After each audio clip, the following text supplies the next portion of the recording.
Assalamualaikum warahmatullahi wabarakatuh.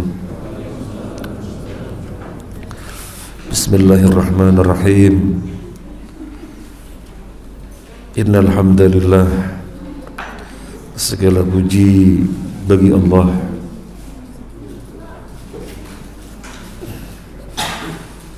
Wa bihi nasta'inu ala umurid dunya waddin. Kepadanya lah kita memohon pertolongan untuk urusan dunia dan urusan agama. Wassalatu wassalamu ala asyrafil anbiya'i wal mursalin wa ala alihi wa ashabihi ajma'in.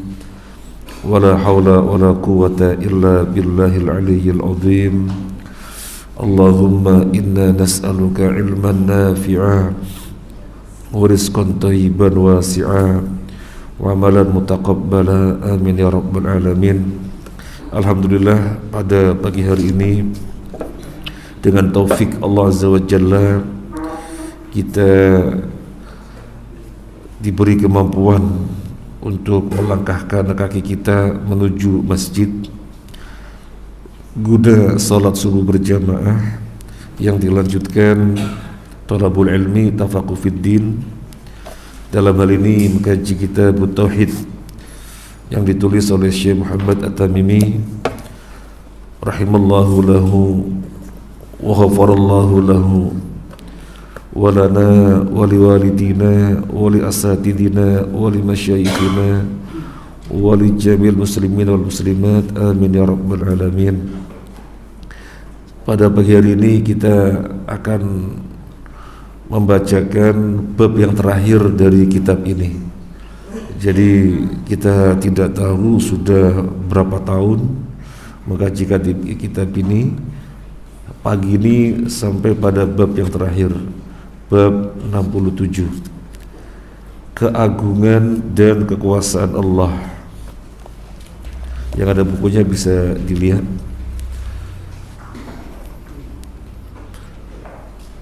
Keagungan dan kekuasaan Allah, dimulai dari surat Az-Zumar ayat 67.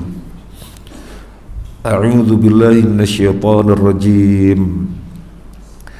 Wa ma qadarullaha haqqa qadrihi wal ardu jami'an qabdatuhu yawmal qiyamah was samawati matwiyatun biyaminih subhanahu wa ta'ala amma yusyrikun. Dan mereka tidak mengagungkan Allah dengan pengagungan yang semestinya, padahal bumi seluruhnya dalam genggamannya pada hari kiamat, dan langit digulung dengan tangan kanannya. Maha suci Allah dan maha tinggi Dia dari apa yang mereka persekutukan. Wa ma qadaru, dan mereka tidak mengagungkan Allah haqqa qadri, dengan sebenar-benarnya pengagungan. Siapa mereka? Orang kafir. Siapa mereka? Orang musyrik. Orang kafir, orang musyrik tidak mengagungkan Allah dengan pengagungan yang sesungguhnya. Kenapa? Karena mereka berbuat kesyirikan, karena mereka berbuat kekufuran. Bagaimana mungkin mengakui Allah sebagai Tuhannya, tapi pada saat yang sama melarikan peribadahan kepada yang lain? Bagaimana mungkin meyakini Allah sebagai Tuhannya, tapi pada saat yang sama mempersekutukan sesuatu dengan Dia? Maka berarti tidak mengagungkan Allah dengan pengagungan yang sesungguhnya. Padahal wal ardu jami'an, bumi keseluruhannya, berarti bumi dan yang ada padanya, ya siangnya, ya malamnya, ya tumbuh-tumbuhannya, ya kehidupan lautnya, kehidupan airnya, dan apapun. Wal ardu jami'an, bumi dan keseluruhannya, qabdatuhu yaumal qiyamah, dalam genggamannya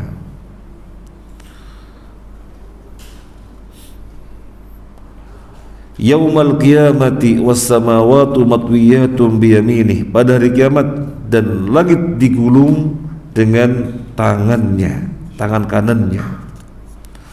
Subhanahu wa ta'ala amma yusyrikun, maha suci Allah, maha tinggi Allah dari apa yang mereka persekutukan. Apa yang dimaksud qabdatuhu? Bumi keseluruhannya dalam genggamannya. Bumi keseluruhannya mencakup malamnya, siangnya, dan apapun yang ada pada bumi dalam genggamannya. Yang dimaksud adalah wal qabdah hiya ma yuqbadu bil yad, yaitu digenggam dengan tangan, sebagaimana kita memahami digenggam dengan tangan, sebagaimana kita memahami digenggam dengan tangan. Walaysal murad biha al-mulku, bukan maksud adalah kerajaan. Bumi dan keseluruhannya dalam kerajaannya, bukan yang dimaksud dalam kerajaannya, tapi dalam genggamannya, sebagaimana kita memahami makna genggam. Na'am, law qala wal ardu fi qabdatihi lakana tafsiruha bidzalika bil mulki muhtamalan. Iya, kalau kemudian orang memahami bumi dan keseluruhannya, bumi keseluruhannya dalam genggamannya, berarti maknanya atau tafsirnya adalah dalam kerajaannya. Nah, kalau dipahami seperti itu muhtamalah, artinya mungkin tafsirnya seperti itu, tetapi makna yang asli, ya, makna yang asli jangan dilarikan kepada makna yang bukan asli. Bumi dalam genggamannya itu makna yang sebenarnya. Oh, berarti dalam kerajaannya. Ya, kalau demikian ya, bumi dalam genggamannya berarti dalam kerajaannya. Iya, tapi tidak dari awal yang dimaksud qabdatuhu itu dalam kerajaannya, tidak.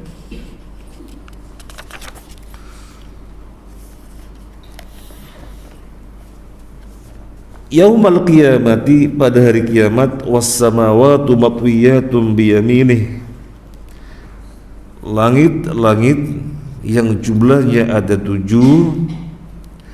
akan digulung dengan tangannya.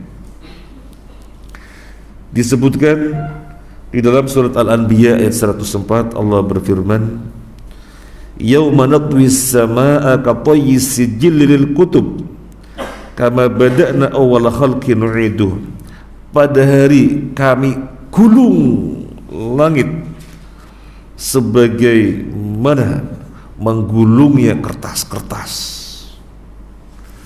Jadi gulung ya gulung, gulung ya gulung. Bagaimana kita menggulung kertas-kertas? Ya itulah makna menggulung. Kama bada'na awwal khalqin nu'iduh, sebagaimana kami memulai menciptakan, maka demikian pula kami mengembalikannya.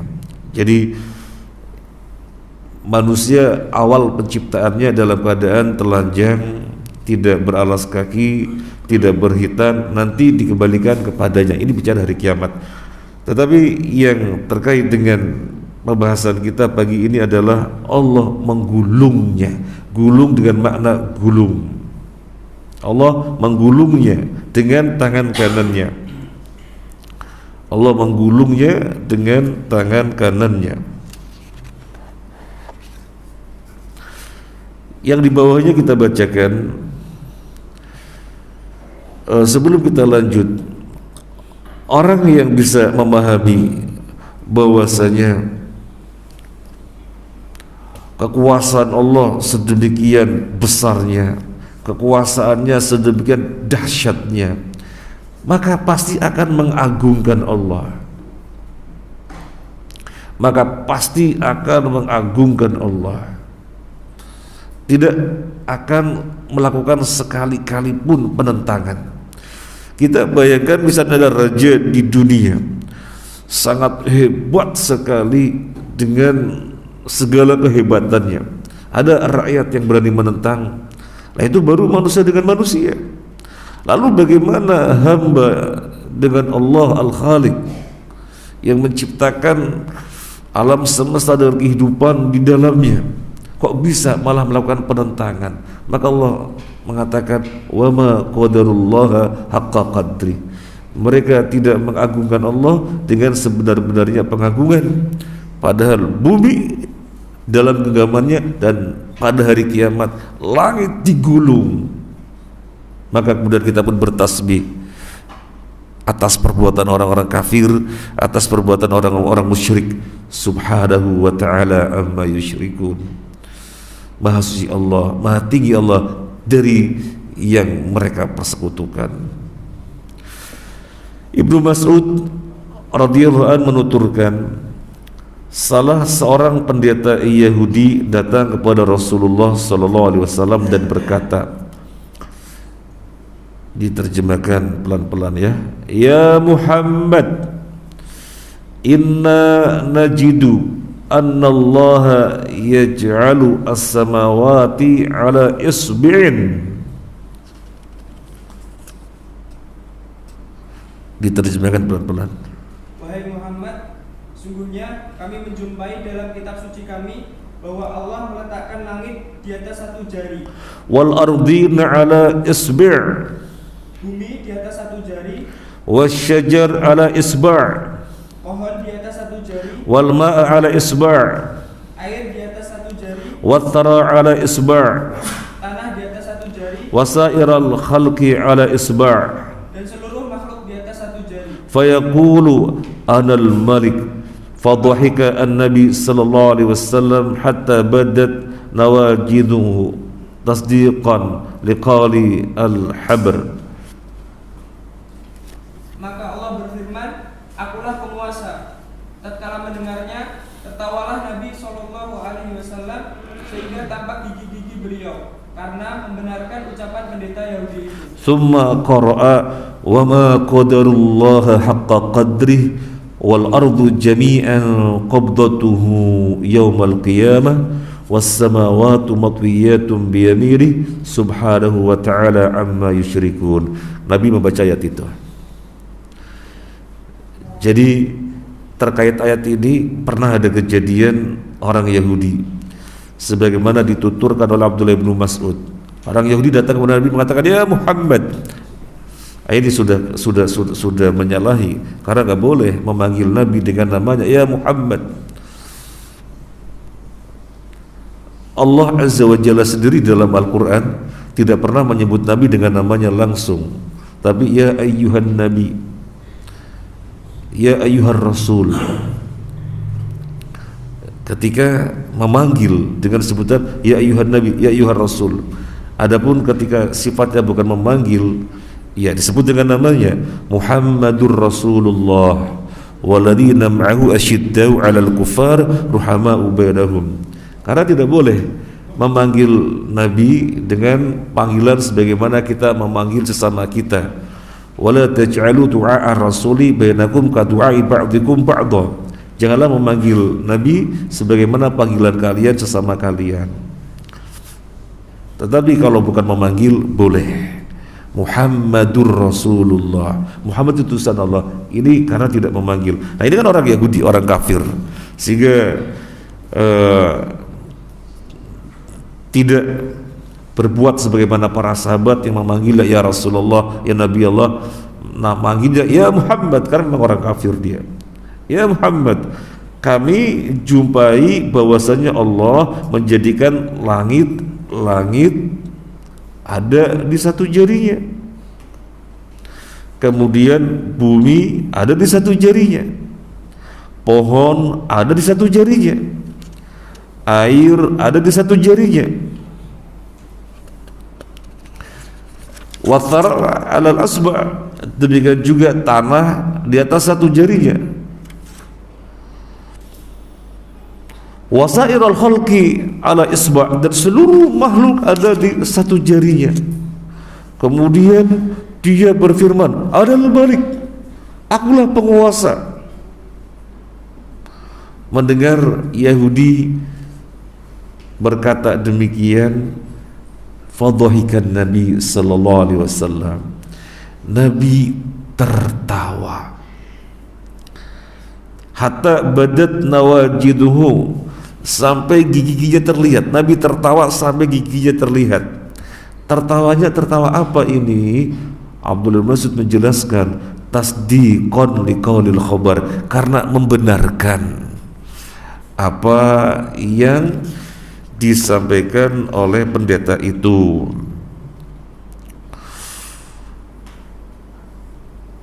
Wadhahak wa sababu dhahak wa sururuhu haitsu jaa fil Qur'an ma yasduqu ma wujida atau ma wajada hadzal alim fi kutubihi. Nabi tertawa karena senang. Karena senang. Kenapa senang? Apa yang ada di dalam Al-Qur'an ternyata orang Yahudi menjumpainya pula di dalam Taurat, di dalam kitabnya. Maka Nabi senang. Nabi senang. Yang ada dalam Al-Quran ternyata dijumpai oleh orang Yahudi di dalam kitabnya, di dalam Taurat. Memangnya Nabi tidak yakin dengan pemberitaan Allah? Memangnya Nabi tidak yakin dengan informasi Allah? Kok kemudian senang ketika orang Yahudi menyampaikan demikian? Dia menjumpainya di dalam Taurat yang sama dengan Al-Quran. Jawabannya, bukan Nabi tidak yakin dengan pemberitaan informasi Allah. Nabi orang yang pertama yakin. Tetapi kenapa senang?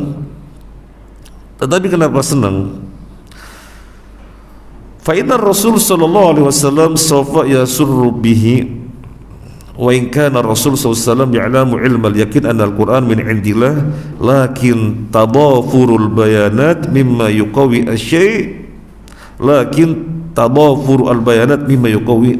asy-syai', Nabi sedang, meskipun Nabi mengetahuinya dengan ilmu yakin, mengetahui dengan sebenar-benarnya apa yang diinformasikan di dalam Al-Quran benar adanya, tetapi ketika ada penjelasan-penjelasan lain yang menguatkannya, maka itulah yang menjadikan Nabi senang. Ini benar. Kemudian ada bukti lain yang menguatkannya. Di situ Nabi senang. Bukan tidak beriman kepada yang Allah informasikan, bukan. Sama kejadiannya ketika Usamah bin Zaid dengan bapaknya. Bapaknya Usamah siapa? Ya Zaid. Ketika Usamah bin Zaid dengan bapaknya, yaitu Zaid bin Al-Harithah, keduanya bertutupkan kain, gak kelihatan apa-apa. Yang kelihatan telapak kakinya. Kemudian ketika itu ada Mujaziz al-Mudlaji, dia ahlul qiyafah. Mungkin bahasa kita ahli DNA. Ketika itu ahlul qiyafah artinya orang yang pintar menelusuri jejak dengan melihat suatu tanda pada bodinya. Usamah dan bapaknya gak terlihat sama sekali karena tertutup oleh kain. Datang Mujaziz al-Mudlaji, lihat telapak kakinya, kemudian mengatakan, inna hadhil aqdam ba'duha an ba'din. Telapak kaki ini bagian dari yang lainnya. Fasara an-Nabi sallallahu alaihi wasallam surun aziman. Maka Nabi sallallahu alaihi wasallam mendengar dia bilang begitu, Nabi bergembira sekali. Hatta dakhul ala Aisyah masruran, sampai terbawa-bawa masuk ke rumah menyampaikan kepada Aisyah dengan riang gembira, alam tara ila Mujaziz al-Mudlaji nadhara ila Usama bin Zaid wa ila Zaid faqala in hadhil aqdam ba'duha min ba'din. Kamu tahu gak Aisyah? Mujaziz al-Mudlaji bilang telapak kaki ini bagian dari yang lainnya gitu. Nabi senang sekali. Pertanyaannya, apakah Nabi tidak tahu? Apakah Nabi tidak tahu Usamah putranya Zaid? Apakah Nabi tidak yakin Usamah putranya Zaid? Nabi yakin sekali. Bagaimana tidak? Wow, Zaid itu anak angkatnya. Yakin sekali. Tetapi di sini Nabi bergembira, dibuktikan oleh ahlul khilafah ini anaknya, DNA-nya sama, bahasa kita barangkali begitu. Bukan Nabi tidak percaya, tetapi gembiranya Nabi di sini ada bukti yang menguatkannya. Jadi sama di dalam hadis ini. Kenapa Nabi tertawa dengan yang disampaikan oleh orang Yahudi? Karena bergembira, menguatkan apa yang ada dalam Al-Quran. Sekali lagi, bukan Nabi tidak percaya apa dalam Al-Quran.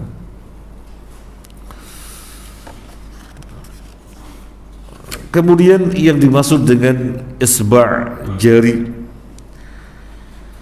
sebagaimana kita pahami, jari ya jari. Sebagaimana kita pahami, jari ya jari.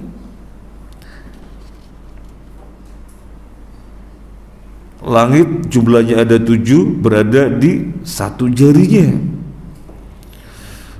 Bumi dan yang lain-lainnya ada pada satu jarinya. Dan ketika orang Yahudi menyampaikan demikian, Nabi ketawa kemudian membaca ayat tadi, wa ma qadarullah haqqa qadri. Orang kafir mereka termasuk kamu tidak mengagungkan Allah dengan pengagungan yang sebenarnya. Sudah tahu kekuasaannya sedemikian rupa, tapi melakukan penentangan dengan berbuat kesyirikan, dengan berbuat kekufuran.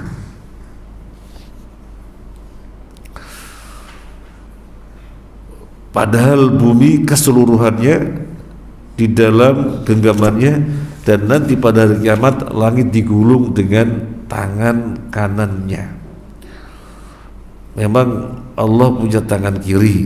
Nah, nanti kita akan sampai, kita lanjutkan dulu. Disebutkan dalam riwayat lain oleh Muslim, wal jibala wasyajara ala isba' thumma yahuzzunna fayaqulu anal malik anallah.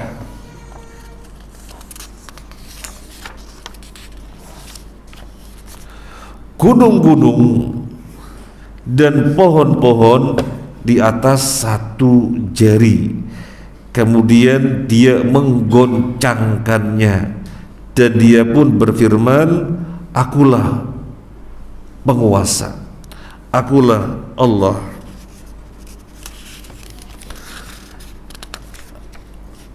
Nabi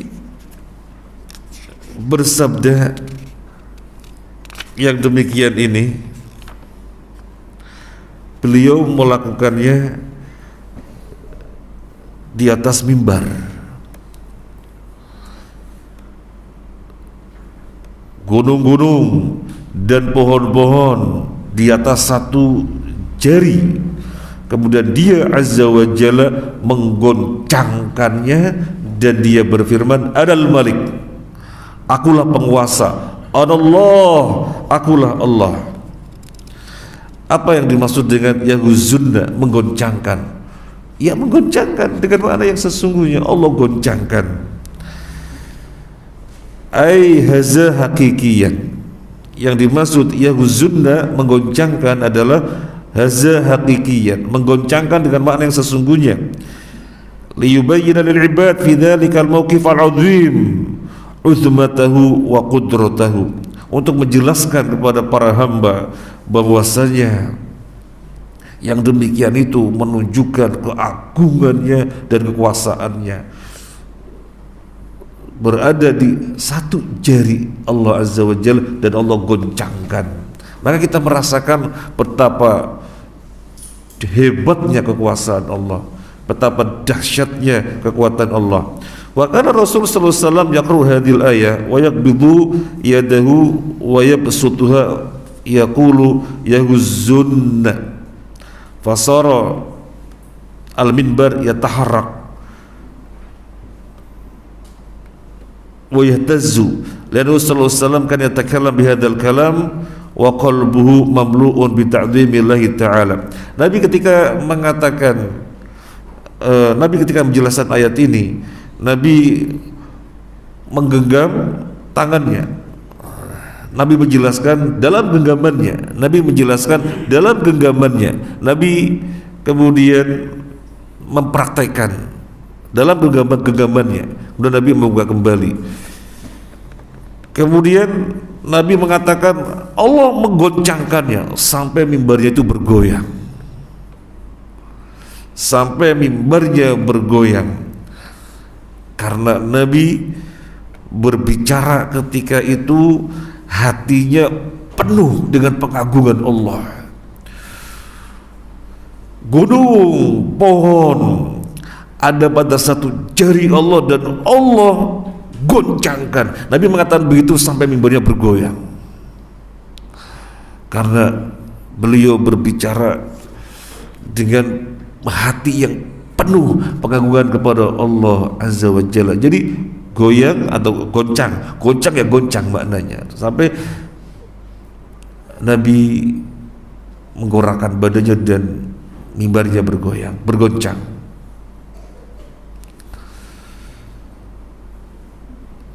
Kemudian apakah menggenggam?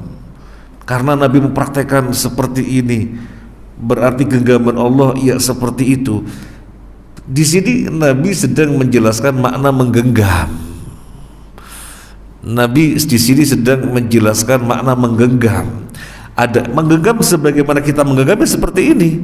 Adapun bagaimana menggenggamnya Allah, yaliku bijalali wa uzmatihi, sesuai dengan keagungan dan kebesarannya. Maka tentunya tidak benar mereka yang ahli takwil yang mengatakan Allah sami'un basir, sami' mendengar tapi tanpa pendengaran, basir maha melihat tapi tanpa penglihatan. Maka keliru.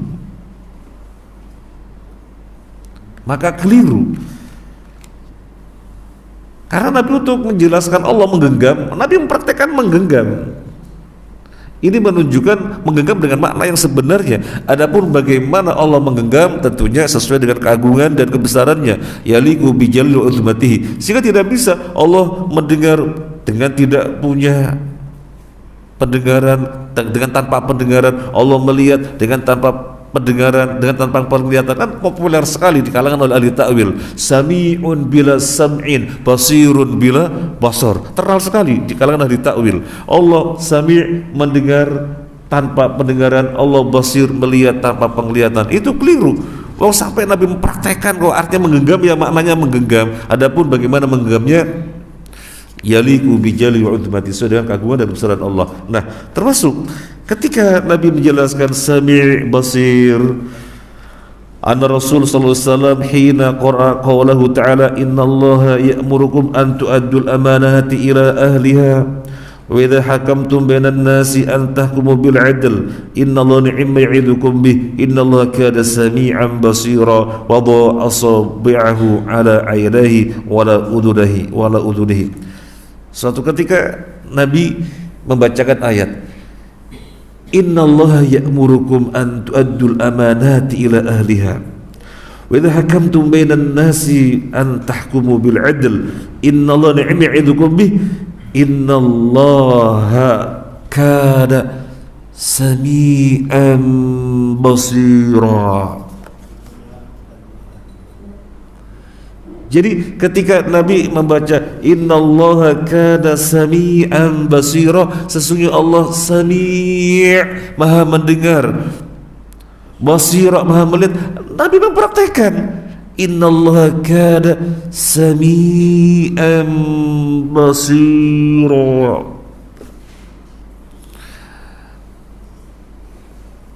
Jadi memahami sami' ya dengan pendengaran. Memahami basir ya dengan penglihatan. Adapun bagaimana pendengarannya, adapun bagaimana penglihatannya, laisa kamitslihi syai'un.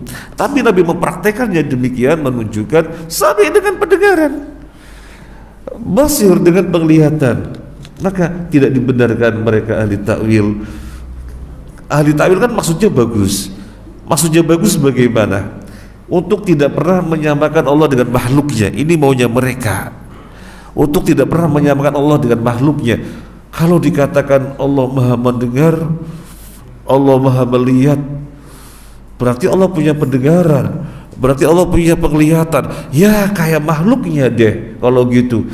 Jangan sampai kita menyamakan Allah dengan makhluknya. Akhirnya mereka membuat pemahaman yang sangat populer sekali, sami'un bila sam'in, basirun bila basar. Allah mendengar tanpa pendengaran, melihat tanpa penglihatan. Itu keliru. Padahal Nabi itu menjelaskan sampai begini, sami' basir. Artinya mendengar dengan pendengaran, melihat dengan penglihatan. Tetapi bagaimana hakikatnya? Yaliku bijalali wa uzmati, sesuai dengan kebesaran dan keagungannya. Kemudian Allah mengatakan Adal Malik. Allah Malik di sini artinya Dus Sultan. Jadi bukan sekedar menguasai, tapi memiliki. Karena memang dia yang menciptakan, maka dia yang memiliki, dan dia yang leluasa berbuat. Jadi Al-Malik bukan sekedar menguasai, mengatur saja, tidak. Bukan sekedar menguasai, mengatur saja, tidak. Tetapi dia Dus Sultan, pemiliknya. Dia pemiliknya, dia yang menciptakannya, dia yang memilikinya, maka dia yang leluasa berbuat. Maka sampai di sini saja kita merasakan betapa maha kuasanya Allah, maha besarnya Allah, maha agungnya Allah. Kok ada orang sampai berbuat syirik, kok ada orang sampai berbuat kafir. Maka Allah pun berfirman, wa ma qadarullah haqqa qadri. Mereka tidak mengagungkan Allah dengan sebenar-benarnya pengagungan. Yang di bawahnya dan disebutkan dalam riwayat lain oleh Al-Bukhari, di atas oleh Imam Muslim, yang dibawa oleh Imam Bukhari. Riwayat Bukhari Muslim adalah derajat tertinggi setelah Al-Quran. Setelah Al-Quran, derajat tertinggi hadis riwayat Imam Bukhari dan Muslim. Disusul Bukhari, disusul Muslim. Imam Bukhari, ya Masya Allah, kecilnya buta, tapi ibunya berdoa terus. Banyak sekali ibunya berdoa agar anaknya melek. Kemudian ibunya bermimpi berjumpa dengan Nabi Ibrahim alaihissalam, dan Nabi Ibrahim mengatakan kepada ibunya, Allah sudah jadikan anakmu melihat karena doamu yang sangat banyak. Dan pagi harinya benar dijumpai anaknya sudah melek. Itu Imam Bukhari. Wafatnya masih muda, sekitar 62 tahun. Imam Muslim muridnya, umurnya selisih 10 tahun. Imam Muslim wafatnya lebih muda lagi, sekitar 55 tahun. Nah, tapi karyanya dinikmati oleh setiap muslim di muka bumi ini. Dan itu bukan perjuangan yang ringan untuk mendapatkan fadilah yang luar biasa ini. Imam Bukhari, dia lahir kemudian tumbuh sebagai anak yatim. Bapaknya meninggalkan harta warisan yang banyak, sama ibunya dijadikan modal untuk menuntut ilmu, dihabiskan untuk menuntut ilmu bagi Imam Bukhari dan kakaknya. Dan sekarang Imam Bukhari, dalam riwayat Imam Bukhari disebutkan yaj'alus samawati ala isba' wal ma' wath thara ala isba' wa sairul khalqi ala isba'. Ya, sama, maknanya sama, lafaz redaksinya berbeda. Allah menjadikan semua langit di atas satu jari, air dan tanah di atas satu jari, dan seluruh makhluk di atas satu jari. Kemudian Muslim berkata dari Ibnu Umar radhiyallahu an bahwasanya Rasulullah sallallahu alaihi wasallam bersabda, hadis Ibnu Umar dikeluarkan oleh Imam Muslim, yatwi Allah as-samawati yaumal qiyamah thumma ya'khudhuhunna biyadihil yumna. Allah akan menggulung seluruh lapisan langit pada hari kiamat, lalu diambil dengan tangan kanannya. Thumma yaqul, kemudian dia berfirman, Anal Malik, akulah penguasa. Ainal Jabbarun, mana orang-orang yang sombong.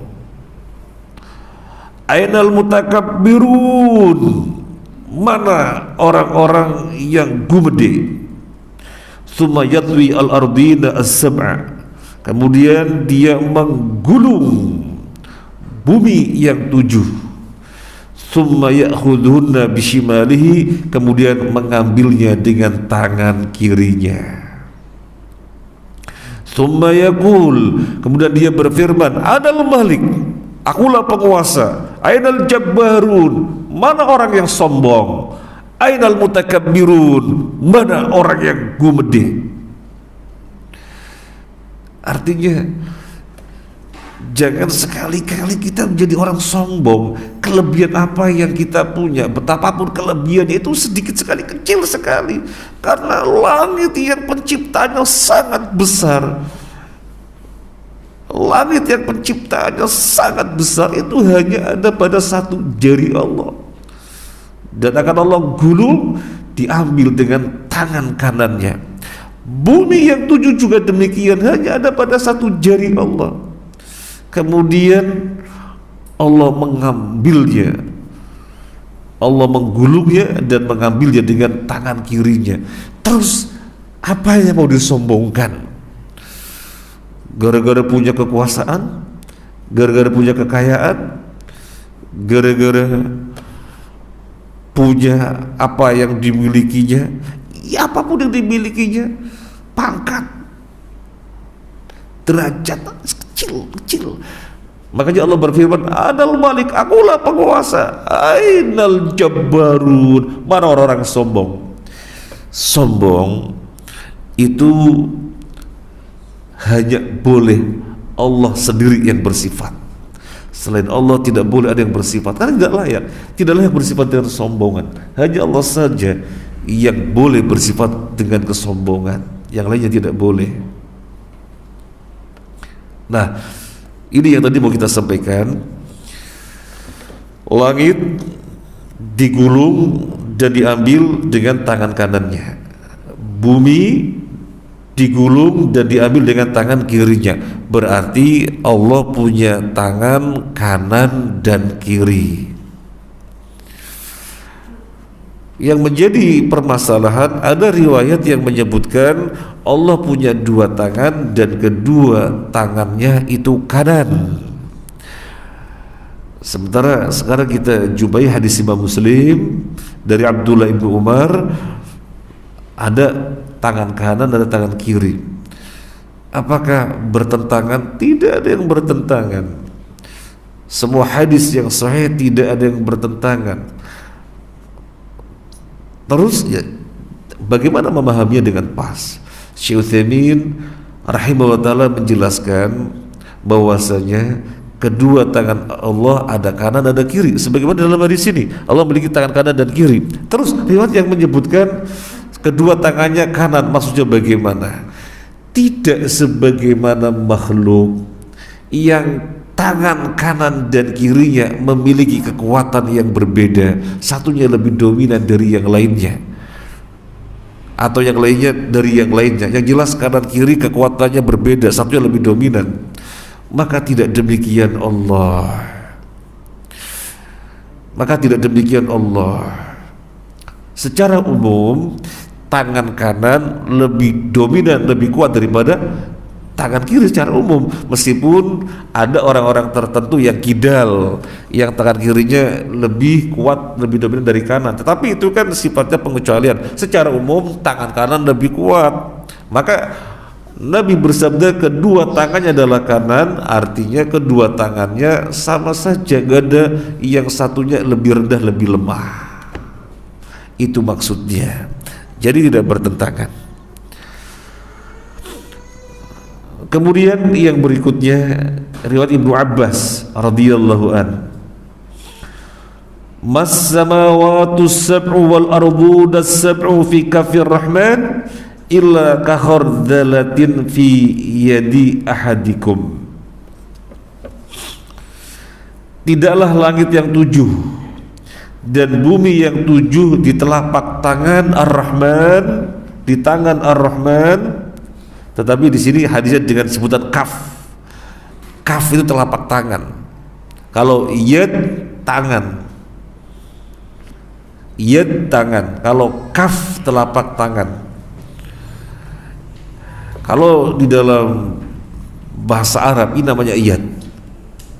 Ini namanya yad. Loh, sampai sini enggak. Dalam bahasa Arab ini yad. Ini yad. Ini namanya yad. Kalau ini namanya sa'id. Sa'id. Kalau ini abad. Yad ya ini yad.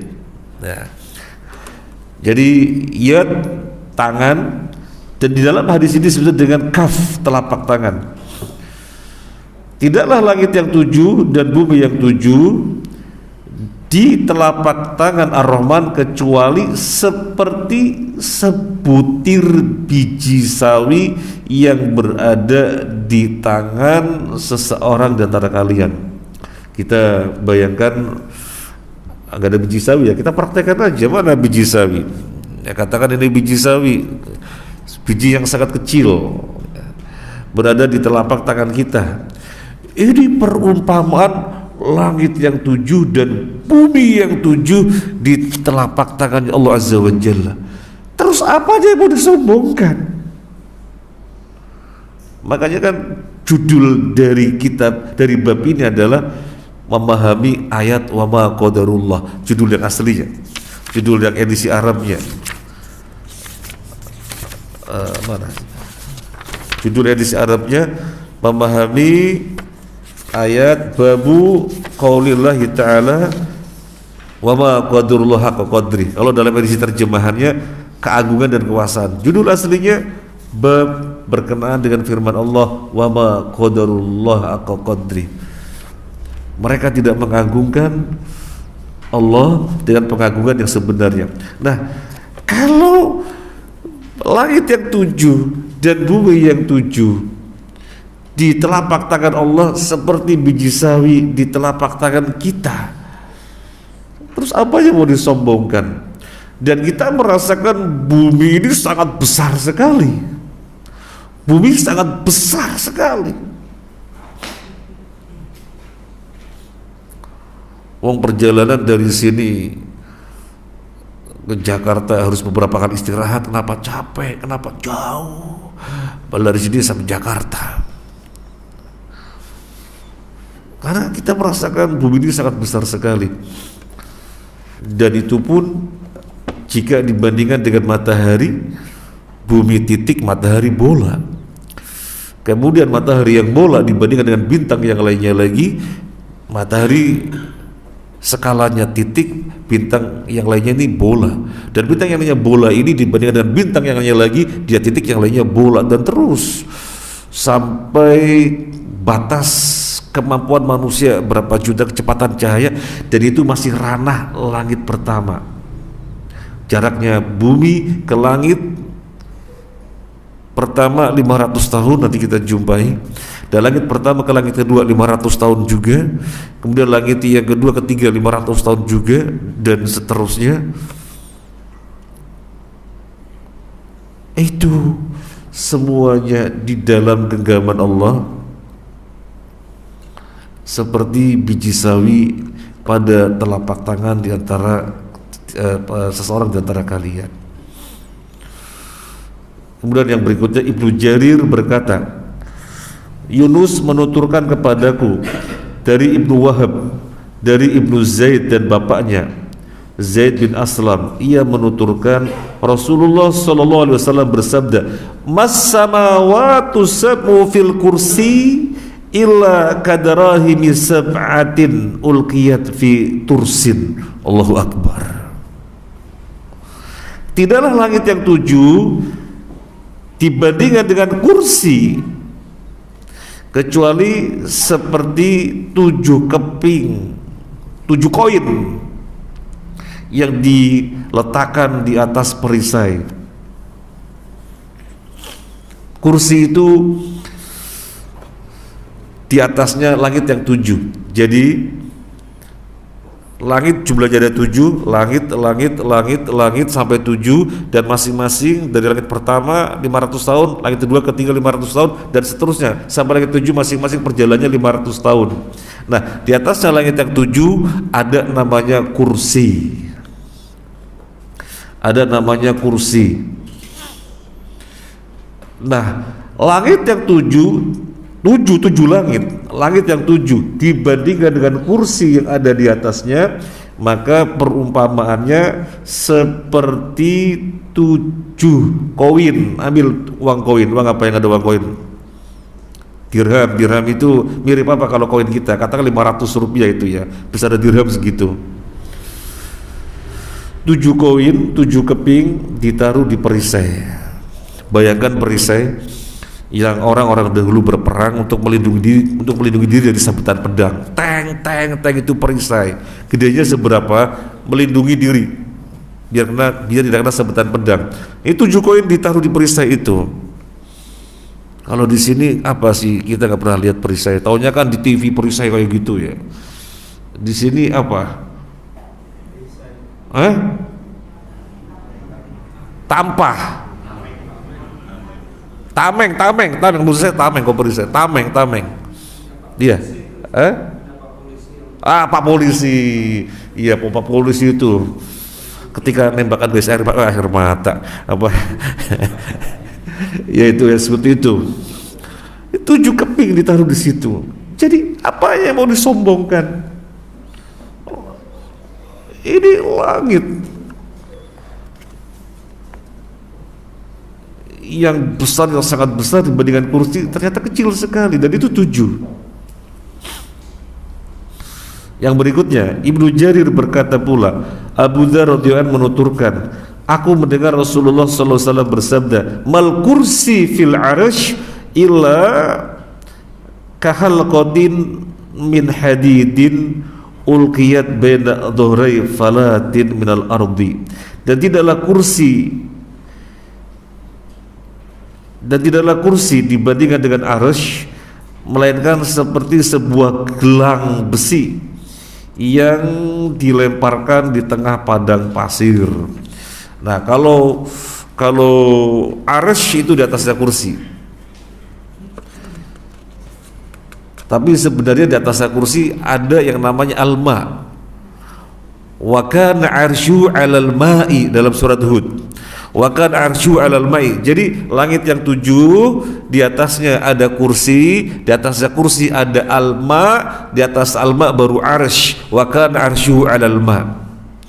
Nah, sekarang yang dibandingkan kursi dibandingkan dengan arsy, maka kursi seperti gelang yang ditaruh di tengah padang pasir. Allahu Akbar.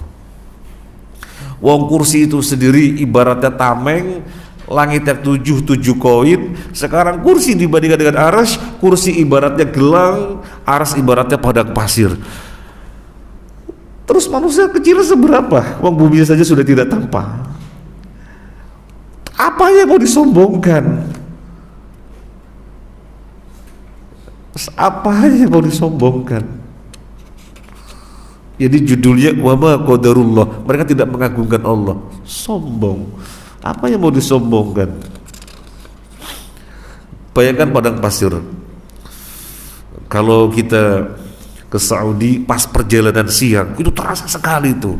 Kalau pas sampai sana siang, terasa sekali. Ini pesawat gak nyampe padang pasir terus. Ini luas sekali padang pasir. Kalau pas perjalanan sampai sana siang, luas sekali padang pasir. Nah, itu gambaran arsy. Sementara kursi ibaratnya gelang ditaruh di tengah padang pasir. Ya bukan bandingannya, atau sesuatu yang tidak dibandingkan.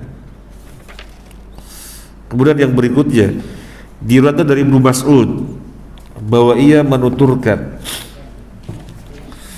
bainas sama'id dunya wallati taliha khamsumi'ati amin wa baina kulli sama'in wa sama'in khamsumi'ati amin.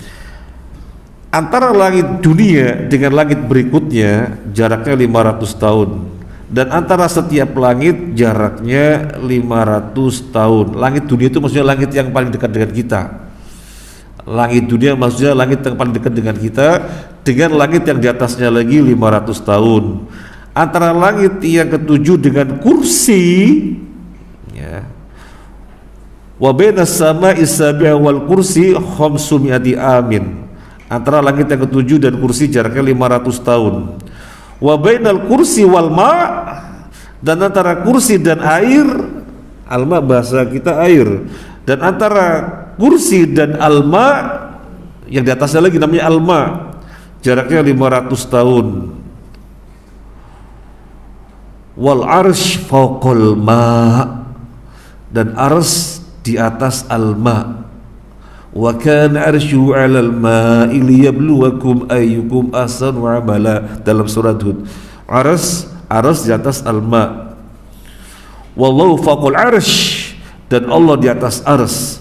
La yukhfa 'alaihi syai'un min a'malikum, tidak tersembunyi bagi Allah sesuatu apapun dari perbuatan kalian.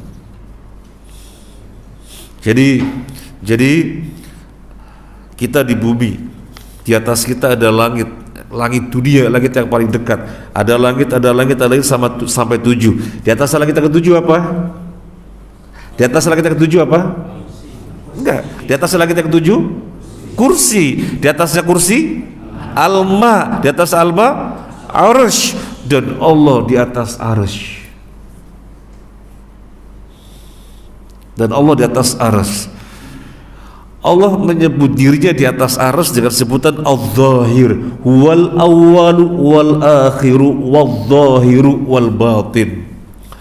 Apa yang dimaksud dengan zahir? Zahir itu bagian yang paling atas. Secara bahasa, zahir artinya bagian yang paling atas. Kalau kita manusia berdiri, mana zahirnya? Ya ini zahirnya. Jadi gak ada yang di atasnya lagi. Ini manusia, inilah zahirnya manusia yang paling atas. Kalau misalnya ini kotak, mana zahirnya? Ya ini zahirnya, bagian yang paling atas. Allah al-Zahir. Jadi di atas arsy dengan menyebut dirinya al-Zahir, gak ada yang lebih di atas lagi. Mau dibayangkan? Ya gak mungkin membayangkan, memikirkan makhluk yang kita gak nyambung, apalagi memikirkan zat Allah. Nah,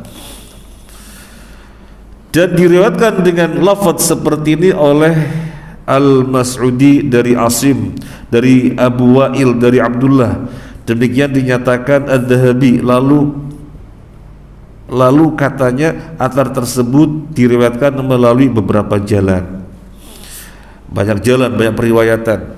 Al-Abbas bin Abdul Muthalib menuturkan Rasulullah sallallahu alaihi wasallam bersabda, hal tadruna kam bainas samai wal ardi, tahukah kalian berapa jarak antara langit dan bumi?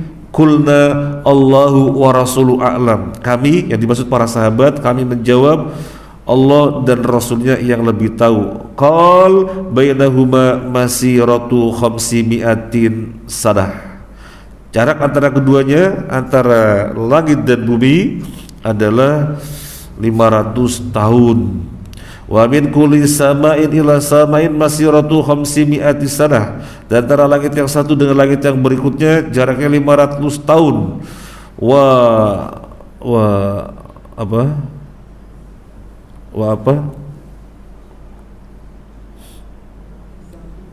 Itu apa? Itu sa atau huruf sa. Ya. Wa kithafu kulli sama'in masiratu khamsimi'ati sanah. Dan ketebalan setiap langit itu jaraknya 500 tahun. Allahu Akbar. Jadi langit ke langit sendiri sudah 500 tahun. Sementara tebalnya langit juga 500 tahun. Mau membayangkan gimana?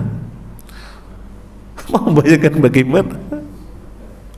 Jadi langit ke langit jaraknya sudah 500 tahun. Ketebalan langit itu sendiri sudah 500 tahun.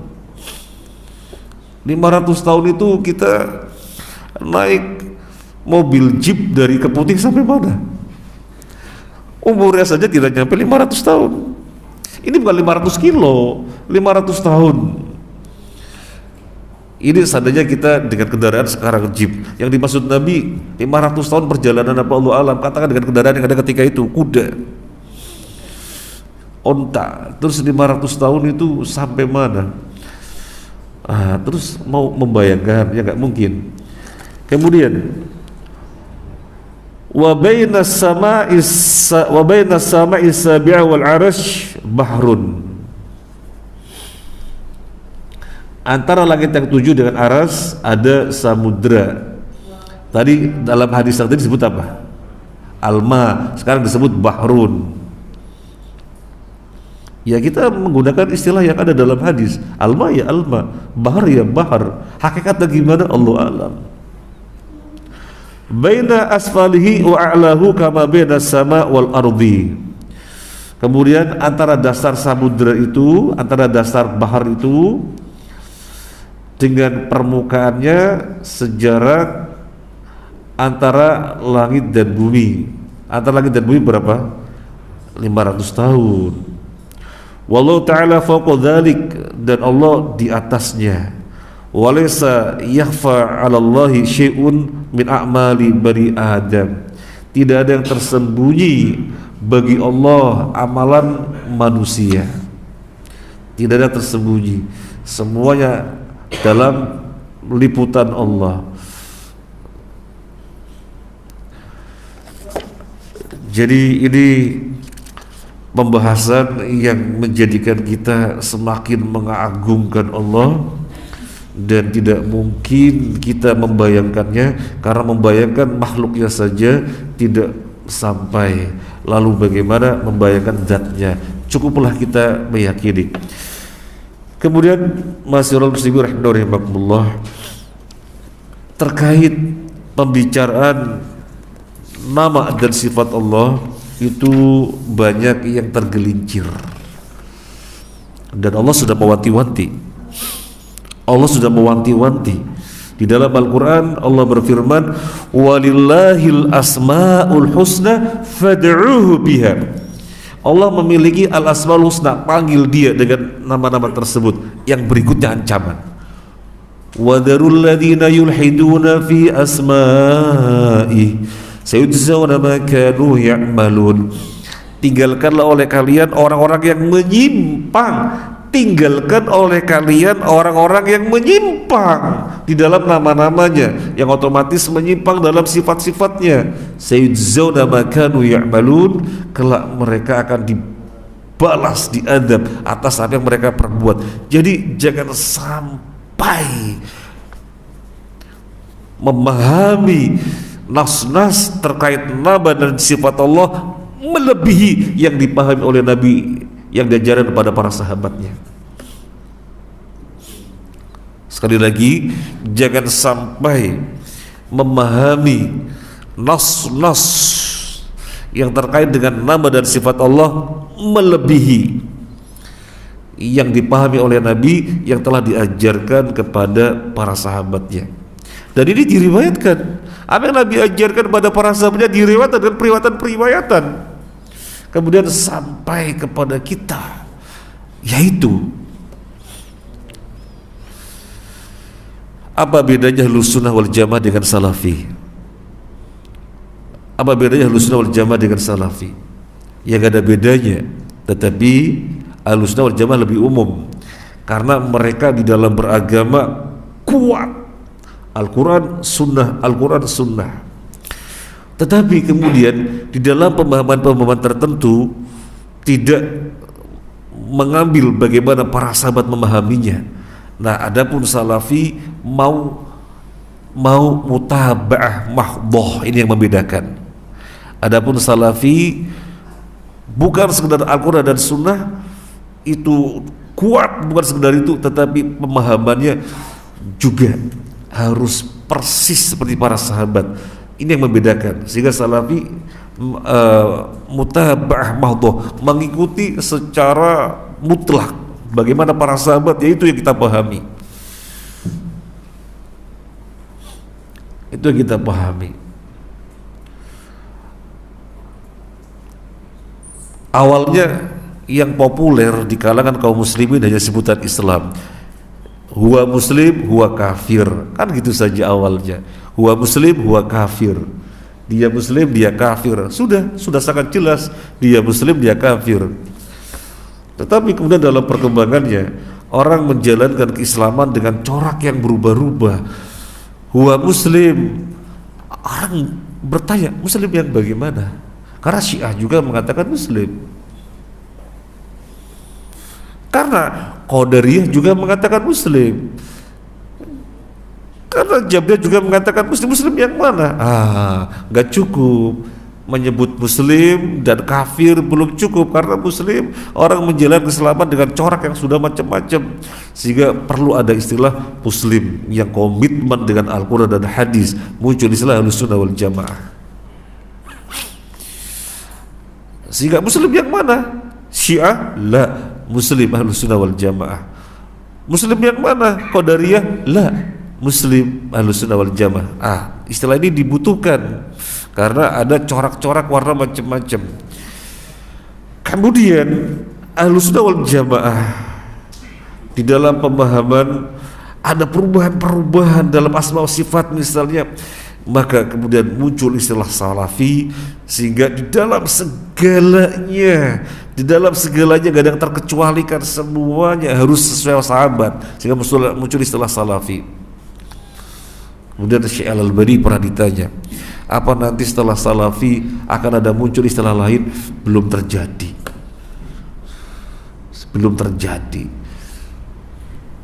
Nah, orang-orang yang mentakwil, mereka merasa bahwasanya di dalam masalah asma wa sifat mereka itu a'lam dan ahkam, sementara kalian orang-orang salafi aslam, populer sekali. Di sini didukung oleh Syekh Utsaimin.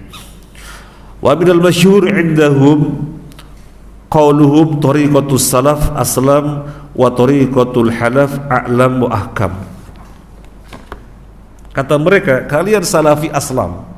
Ini kata mereka, kalian salafi aslam, lebih selamat karena tidak mau neko-neko. Apa yang ada dari Nabi disampaikan kepada para sahabat, kalian ambil copas, maka kalian lebih selamat.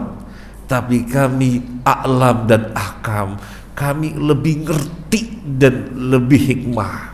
Karena tidak kayak ente, ini bahasa kita, tidak kayak ente text to will. Memang lebih selamat text to will ente. Yang dimaksud oleh, yang diharapkan mereka kan seperti itu. Yang diharapkan oleh mereka seperti itu. Ente lebih selamat text to will. Tapi kami enggak text to will seperti itu. Kami lihat konteksnya, maka kami lebih ngerti dan lebih bijak. Wah, ini syubhat luar biasa. Ini syubhat luar biasa. Maka Syekh Utsaimin rahimahullah ta'ala membantah. Yang pertama, fihi tanaqud li'annahum qalu tariqatus salaf aslam wa la ya'qil an takuna tariqa aslam wa yurha a'lam wa ahkam. Jadi mereka membuat jorgan begitu ya, atau membuat apa istilah bulah apa namanya apa? Jargon. Jorgan apa jargon? Jargon. Iya. Sukanya dibalik-balik sih. Jadi akhirnya kebalik-balik ya. Jargon. Anta aslam wa nahnu a'lam wa ahkam. Kan begitu ya. Kalian lebih selamat tapi kami lebih ngerti dan lebih bijak. Kata Syekh Utsaimin, itu ungkapan tadakut, kontradiktif, paradoks ya. Yang namanya selamat ya sesuai ilmu dan bijaksana. Mana ada selamat tidak sesuai ilmu dan tidak bijaksana? Kok bisa kalian mengatakan anta aslam, wahai salafi, anta aslam, sementara kami a'lam, lebih ngerti dan lebih bijak? Yang keliru. Yang namanya aslam, lebih selamat, sudah pasti sesuai dengan ilmu dan bijak. Yang kedua, yalzamu minhu ayyakun haula'il halifun a'lam billahi min rasulihi wa ashabihi. Kemudian dengan pemahaman yang mereka merasa dirinya a'lam, lebih ngerti, tidak seperti kalian salaf yang tekstual banget, berarti dengan ini mereka merasa lebih paham dari Nabi dan para sahabatnya. Dengan ini berarti mereka merasa lebih mengerti tentang Allah daripada Nabi dan para sahabatnya. Padahal tidak ada yang lebih mengerti tentang Allah melebihi Nabi dan para sahabatnya. Karena mereka tidak mau copas, tapi mentakwil.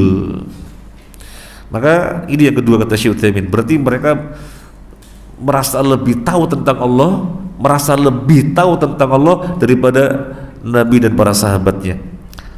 Tsalitsan, yang ketiga,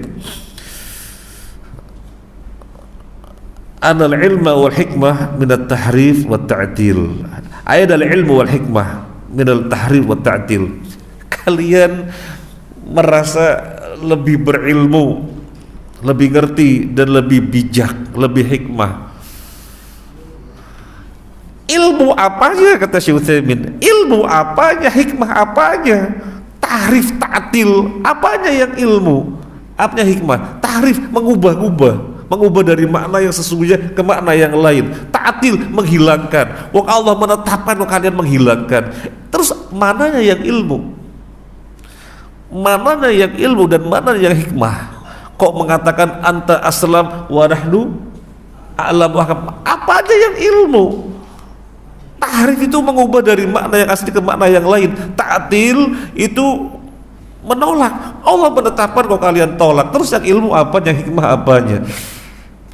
Kemudian Rabian yang keempat, annaha qad tasilu ilal kufri lianha tastalzimu tajhilan Nabi sallallahu alaihi wasallam.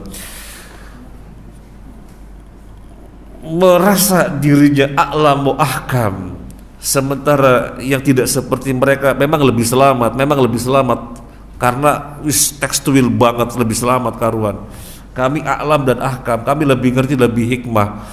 Ini bisa menyebabkan kafir. Kenapa bisa menyebabkan kafir? Karena bisa membodoh-bodohi Nabi.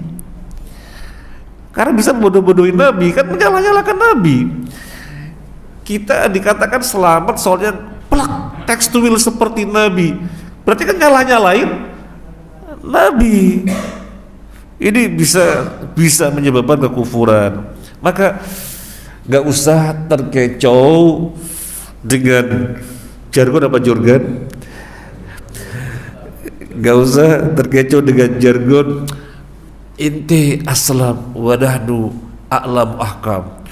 Saya tidak tahu sekarang masih terdengar apa tidak, tapi zaman saya ngaji dulu, datang ke pengajian ini santer sekali dari mereka. Itu salafi, aslam wadahnu a'lam ahkam.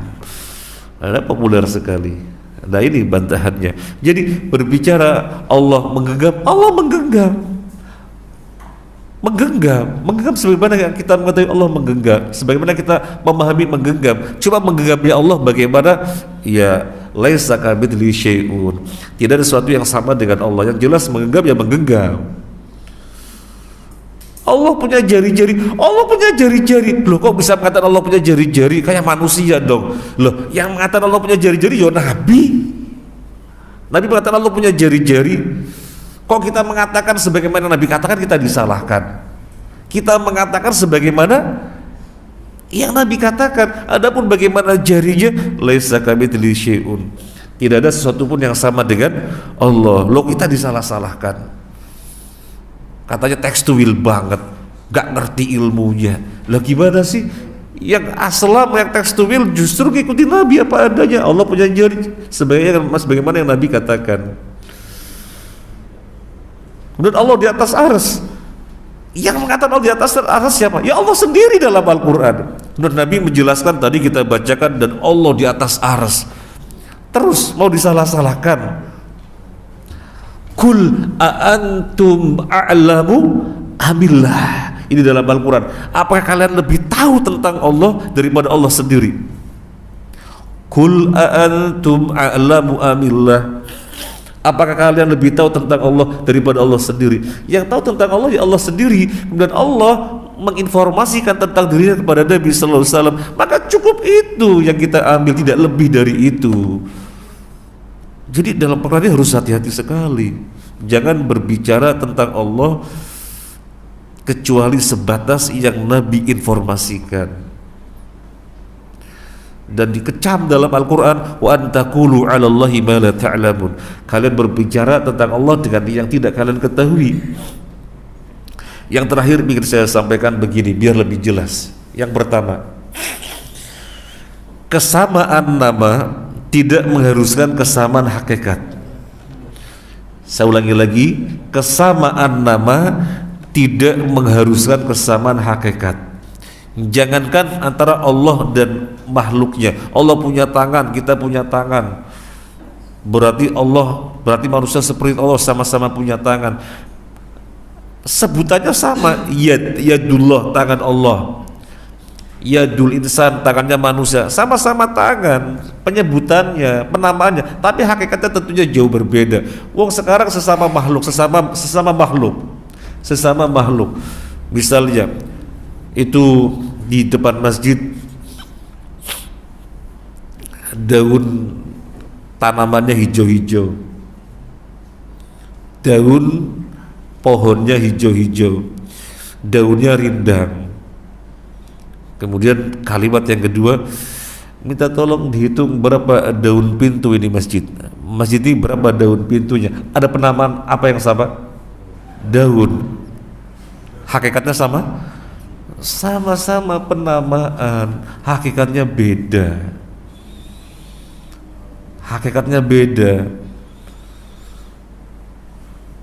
Dan masih sama-sama makhluk. Lalu bagaimana Allah dengan hambanya? Allah punya tangan, manusia punya tangan.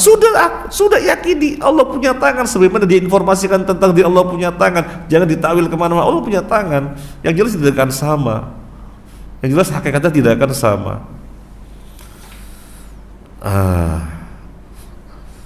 Yang kedua, orang melakukan takwil karena sesuatu yang ditakwil ada dalam gambarannya. Sesuatu yang ditakwil ada dalam gambarannya, maka bisa melakukan takwil. Kalau saya berbicara begini, Masya Allah tadi malam sang singa podium, wah, menggemparkan audiens. Singa podium, apa yang antum pahami singa podium? Orator. Antum bisa mentakwil singa podium dengan orator karena tergambar yang di atas podium itu siapa? Orator. Itu bisa mentakwil. Namanya mentakwil itu karena sesuatu ada tergambar di dalam pikiran, dalam benaknya, maka bisa mentakwil. Misalnya Pak Sarmin sudah pernah ke rumah saya. Memang benar, Pak Sarmin sudah pernah ke rumah saya. Ditanya, Pak Sarmin bisa mensifati rumah saya? Oh bisa. Menghadap ke selatan, kemudian halaman depannya luas, halaman belakangnya luas, banyak pohon pisangnya, rumahnya rumah kuno gitu ya, banyak kayu-kayunya, persis. Soalnya melihat, bisa mensifatnya dengan persis. Misalnya Pak Suedi belum pernah ke rumah saya, ditanya bisa mensifati rumah saya? Oh ya bisa lah. Loh kok bisa? Kan nggak pernah. Bisa. Ada pintunya kan? Ada jendelanya kan? Ada gentengnya kan? Benar apa tidak? Benar. Kenapa? Padahal nggak pernah melihat tapi bisa bicara. Kenapa? Karena tergambar. Sekarang saya bertanya, ada nggak yang pernah melihat Allah? Tidak ada yang pernah melihat Allah. Nabi sendiri tidak pernah melihat Allah. Ketika Nabi ditanya pernah melihat Allah, nur, cahaya, bagaimana aku melihatnya. Jadi yang melihatnya cahaya yang sangat luar biasa sehingga gak kuasa melihatnya. Nabi Dawud tidak pernah melihat. Bagaimana kita mentakwil sesuatu yang tidak tergambar? Allah menyatakan dirinya tangan, ditakwil kemana lain. Allah menyatakan dirinya di atas arsy, ditakwil kemana lain. Yang namanya mentakwil itu menerjemahkan sesuatu yang tergambar. Sesuatu yang tidak tergambar tidak bisa diterjemah, tidak bisa ditakwil. Nah, makanya yang selamat adalah yang tekstual tadi, yang mereka sebut dengan tekstual, karena ini perkara akidah, ya, perkara akidah, berbicara cukup dengan dalil, tidak melebihi itu.